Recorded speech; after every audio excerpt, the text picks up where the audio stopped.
Welcome to Age Friendly Cleveland. My name is Mary McNamara, and I'm the Director of Aging for the City of Cleveland. Across our country, we have what we call an aging network of services, because no one division of government, hospital system, agency, or faith-based organization provides all of the services an older adult might want or need to age successfully. As examples, some older adults may need transportation, or modifications to their home, or home health care, or resources to stay engaged after retirement.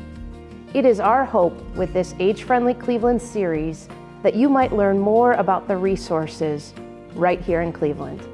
This next segment is about one of our trusted agencies or departments we work closely with every day to make Cleveland an age-friendly city.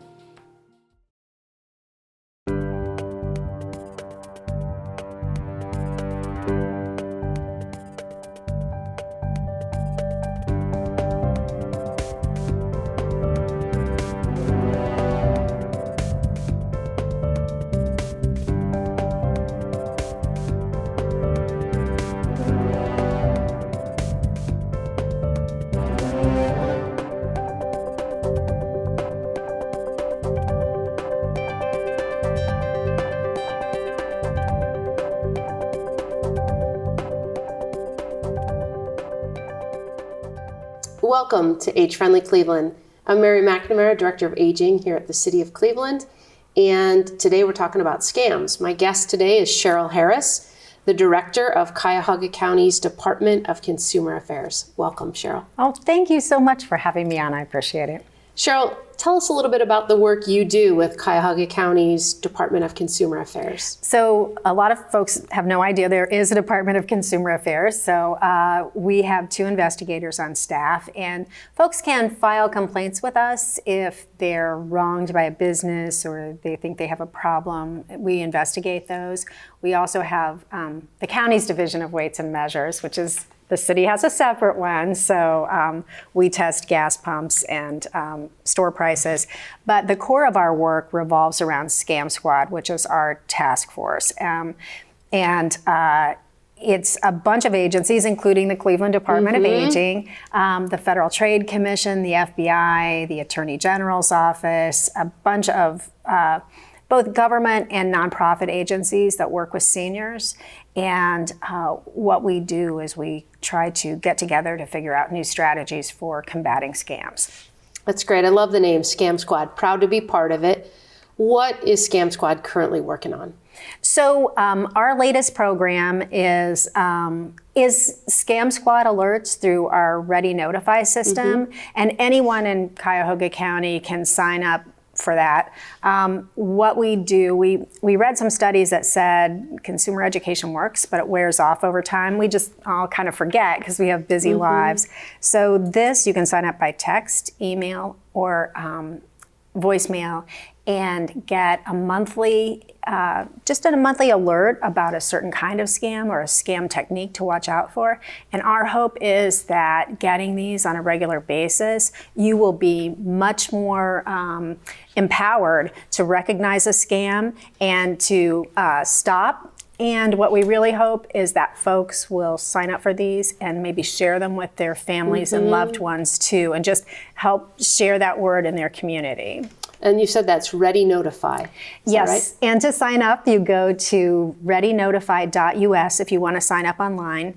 If you don't want to sign up online, that's okay, because we can take you by phone. Okay. And you can call 216-443-7035. That rings into our office, or 216-443-5700. And that's the county's emergency management team, and they'll put you in the system. So it's super easy to get it done. Sounds like it.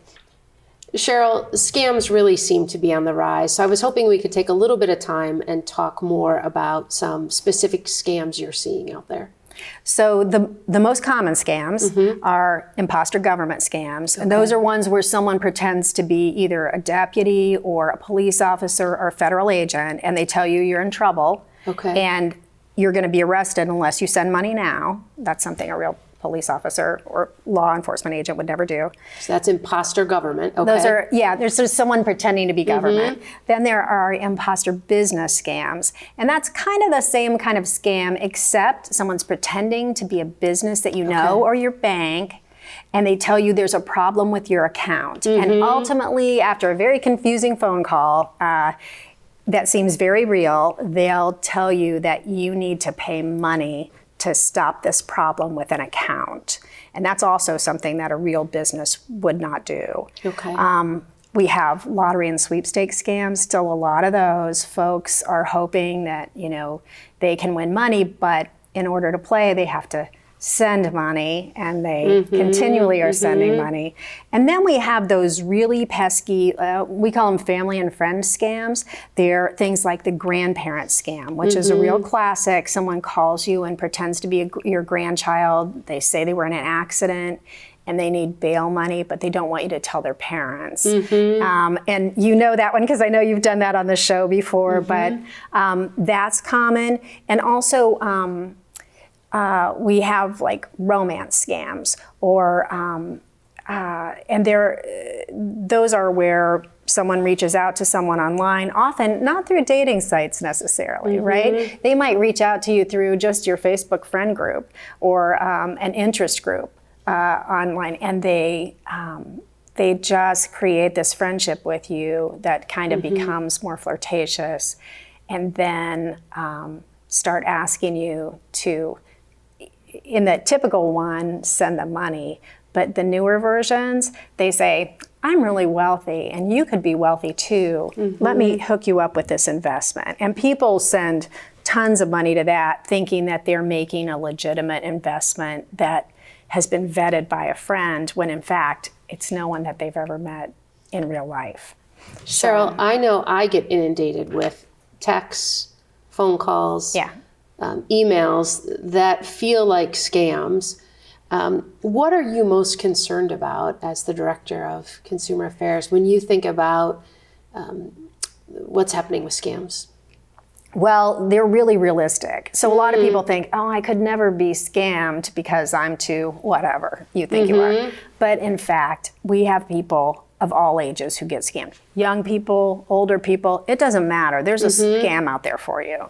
What I worry about is that people will spend, I think, too much time on the phone. And the longer you spend on the phone with a scammer, the more you get sucked into the story. So all scams, nearly all of them, are built to panic you, to give you something that you have to worry about. And the reason they do this is very intentional, because when we're worrying, when we're like, oh my gosh, this is a bad thing, I need to stop this, we can't really access that part of our brain that is the rational part.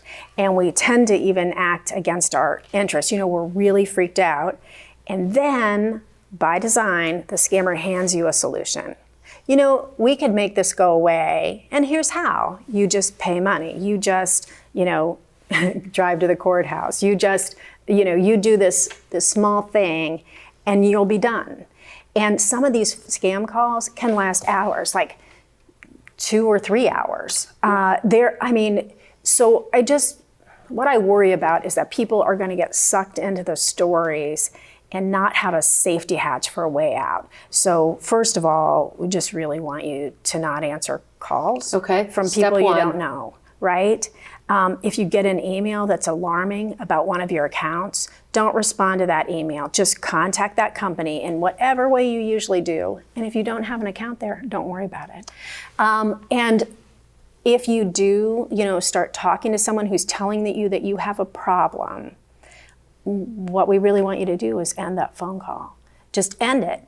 Stop the conversation and start thinking about where can you verify. And I think maybe a better strategy for folks, if they can do it, is like figure out who's on your team, right? Who, do you have grandkids who know about technology? Do you have a son or daughter who doesn't lose it every time you say something that you can take a problem to, who will give you feedback? You can always call Scam Squad.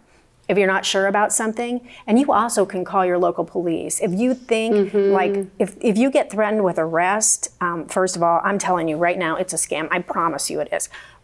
Because if real police called, real bad guys and said, we're about to arrest you, bad guys would go away. So police never, ever, ever threaten someone with arrest. Give you a heads up. Right, but just think about who's on your team. Who can I connect with? Who can I verify?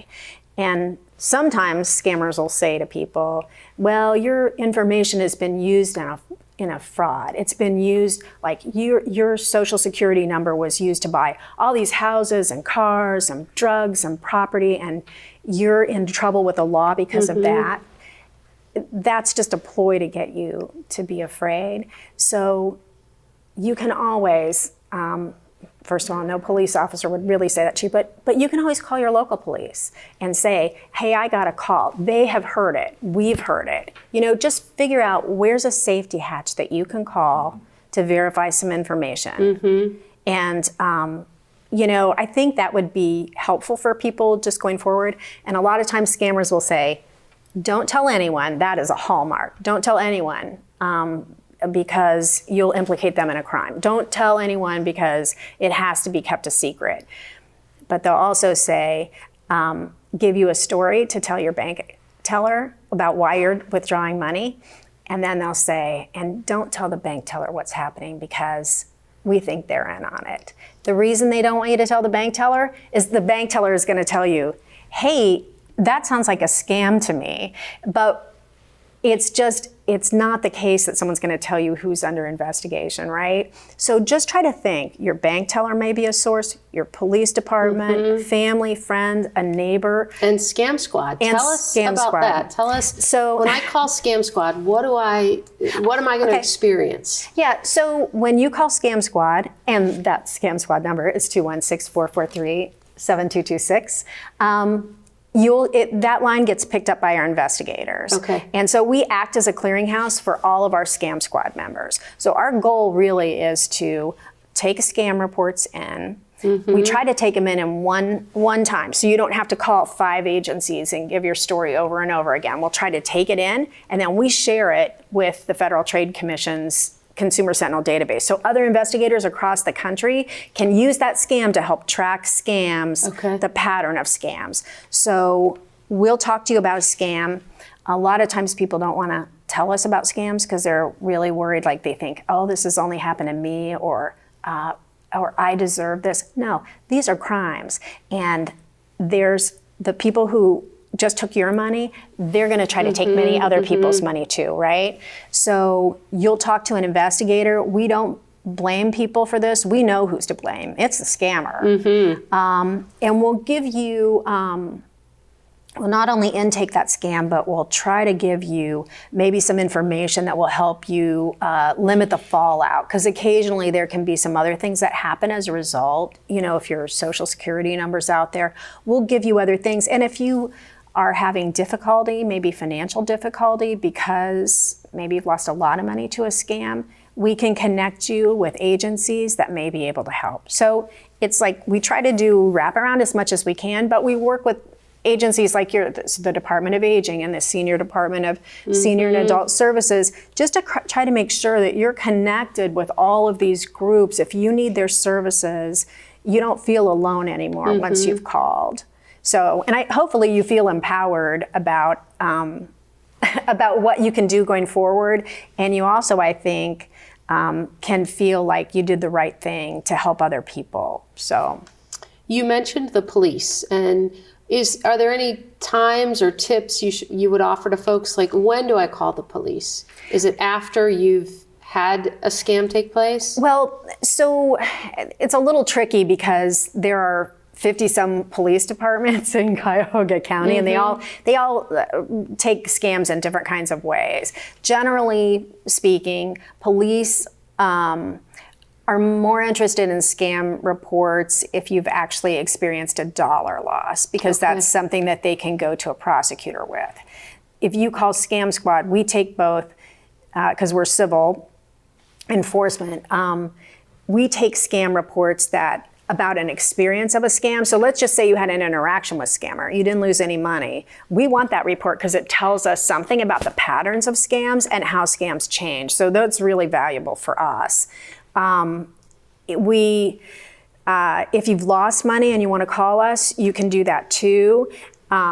We may actually then connect you either with a police department, but more likely if it's a computer-assisted fraud, we're gonna send you to IC3, which is the FBI's portal for reporting computer crimes. So it just depends, but if you call us first, we can get you to the right agency. So you're not calling three or four. It's so hard to tell your story once, and we don't want you to have to just hunt in the dark for who you need to call, who wants to take in that scam report. We're gonna try to make it easy for you and make sure you have what you need. And you can always check back with us too. We have a lot of people, we have a whole category called, Is This Real? And people will call us, they'll get a phone call, they'll get an email or a letter, and they call us and they say, is this real? And we find out, is it real or not? And then we let them know. So we're happy to do that. We would much rather you call us, in advance before you put any money on the line than afterwards. Cheryl, this is exactly the reason we wanted to bring you on Age Friendly Cleveland. This resource, this phone number is so valuable in the community. And so as we wrap up today, is there anything else you want to add for the viewers about Scam Squad or the Department of Consumer Affairs? Mostly I just want to say we have new Hang Up If cards that we're just producing. You can get them through the Cleveland Department of Aging. I know you guys always give them out at your events. And if you call Consumer Affairs, we're happy to mail them out to you. We just want you to have resources that you need that will make your life scam-free. Thank you, Cheryl, so much for joining us today. And thank you for watching Age Friendly Cleveland. I'm Mary McNamara. We'll see you next time.